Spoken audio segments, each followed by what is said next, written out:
بسم اللہ الرحمن الرحیم۔ شروع اس پاک پروردگار کے نام سے جو بڑا مہربان اور نہایت رحم کرنے والا ہے۔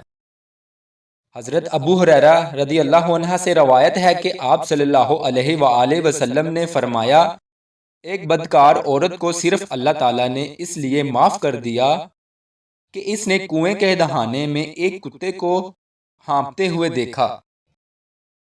وہ پیاس کی وجہ سے مرنے کے قریب تھا۔ اس عورت نے اپنا موزہ اتارا، پھر اس کو اپنی چادر میں باندھ کر اس کتے کے لیے کنویں سے پانی نکالا اور اسے پلایا۔ اللہ تعالیٰ نے اس کو اس نیکی کی وجہ سے جہنم سے بچا لیا۔ صحیح بخاری۔ مزید اس طرح کی ویڈیو کے لیے ہمارے چینل کو سبسکرائب کریں اور بیل کے آئیکن کو کلک کریں۔